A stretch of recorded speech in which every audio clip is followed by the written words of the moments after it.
Thank you very much, Professor Alam. I will sacrifice a few minutes from the time allocated to me because I was really impressed and touched by the presentation of Professor Rahman, and I will tell you why. You have here the cover page of my report of policy research uptake in the United Nations system. So the presentation of Professor Rahman impressed me from many points of view. I will just mention two of them. First of all, this optimistic tone about much fun. That is an idea that mirrors very well what I try to say in my report on strengthening policy research uptake in the UN system. One of the conclusion, and you know that we in the United Nations system we have the following slogan: do as much as you can within existing resources. So that very report was conceived in that sense, not asking from member states to mobilize more resources, but having a good use of the research that is already existing in the UN system among the 28 organizations which I studied, and also in the universities. And I also see my report as a sort of complementary of the presentation of Professor Rahman, in the sense that there is a lot to do, and there is a lot. Even I found out in my report that there is research that exists there, very useful, very precious, but is not properly used by the decision makers. And one of the problems identified by me, trying to make recommendation on that, was to find a way to shorten the cut between the university and the researcher and those who are making a decision on that respect. So I hope, Professor Rahman, that at some point in time we could talk more about if you have a look at this, at the executive summary of this report, you'll find out that what I said to you now is reflected also in your own vision. So thank you very much for that. Now I will pass to my own short presentation. Can you see now something very colorful? Yes, we do. Just make it bigger, okay. Petru. Okay. So I won't take Can you make the slide bigger? Too much time about that. I can make the slide bigger. Yes. So people can see it better. Yes, just that. Excellent. Yeah. So this is the data collected for the last meeting of the high-level segment, that is the body which examines the progress in the implementation of Sustainable Development Goals in New York every July. So this is probably the most recent vision about where we are in terms of the implementation of the SDGs. So as you can see on that, we have the green is the best color, but the green is not very very abundant in this graph. So the green means goals that are on track or target met already.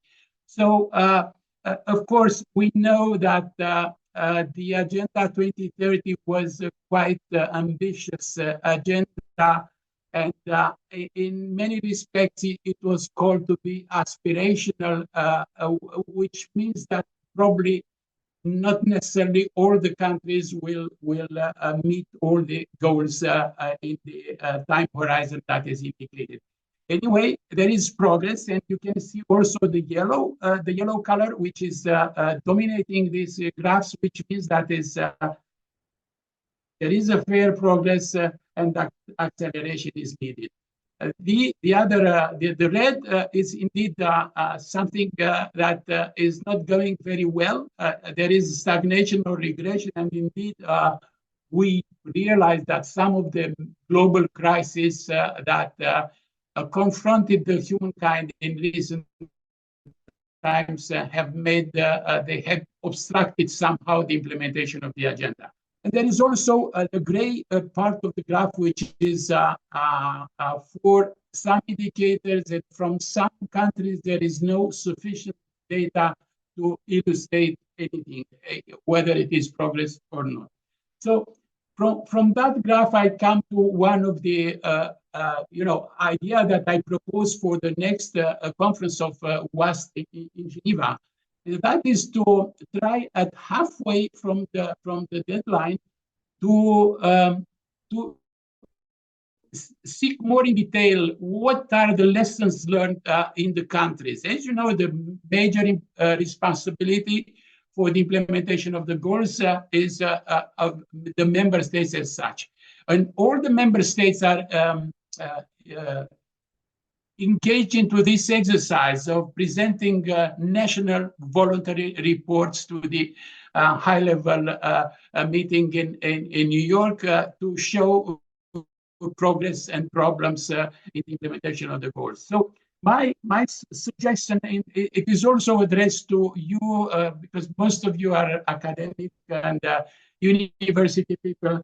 Maybe we could find some volunteers, some students, some PhD candidates, some master dissertation candidates, etc., who could take on board one or two reports presented by countries across the world to see and to try to detect which are the real problems that they are confronted with. Of course, one of the problems is the lack of funding, but maybe I will make a remark on the funding because of this very positive start of our discussion. So as I said about the green color, it's about the lack of data. And you have here the second graph, which indicates the proportion of countries or areas with available data since 2015 by goal. So as you can see, this is another reflection of the previous graph. So very few countries really exceed the level of 50% of data available. So very few go beyond 80%, 5 countries, 6 countries above 60%. And for many of them, there are insufficient data, which, of course, control or monitoring of the implementation is important. Maybe there is some goals are implemented, but we don't have data to measure that. So I imagine that universities that are engaged into this kind of research, and the example that you gave to us, Professor Rahman, with public health data, I think that might inspire the kind of work that university can do to stimulate or to have a better picture of the situation in various countries. And again, this should not be global. This should be applied in each country, and then the university may just help the governments to do better, if not put some pressure on the government to take some measures. So I say that this is a point for reflection at this time. And I think the reports of the countries, they are very useful because they are transparent. They can be checked by the rest of the membership of the UN and by the non-governmental organizations, by the university, etc. But of course, the national reports tend to be a little bit self-flattering. So they will put more emphasis on the success and attribute the failures to some other reasons, including, of course, objective reasons. So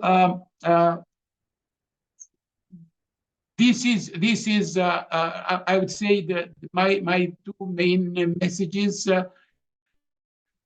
Thinking about from the perspective of the United Nations practitioner, thinking about the potential of cooperation between the university and the academic world and the governments in the implementation of the process. And I hope we'll have the opportunity in Geneva to discuss more about that.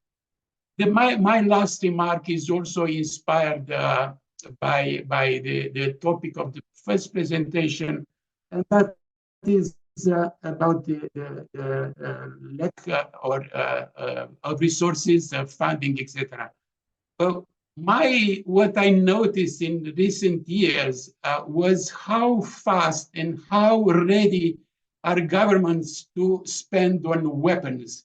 So I think we have talked for years and decades in the United Nations about creative financing, about creative funding, about finding new solutions and new issues that would bring resources for ODA. And of course, miracles did not happen. But in our current times, of course, there are reasons for that. But I found out how available are governments to find money for armaments.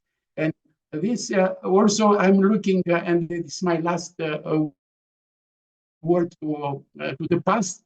If you remember that in the UN, there were in the 60s, 70s, and 80s of the last century, this notion of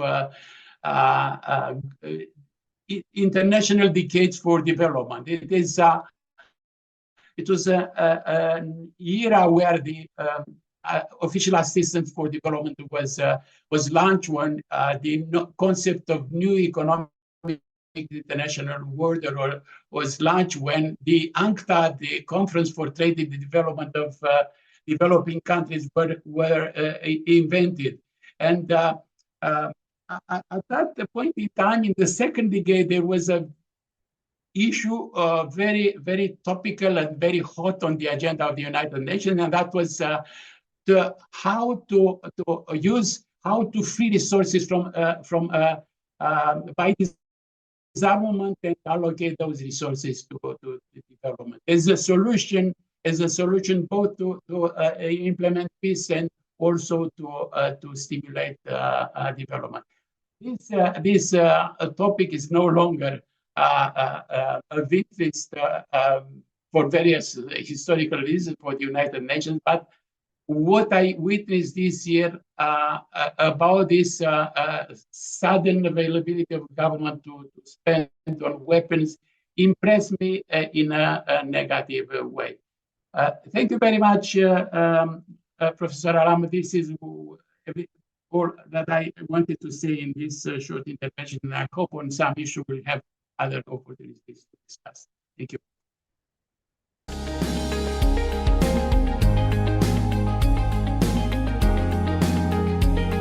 So please remember, if we all help and do a little bit, it will make a big difference.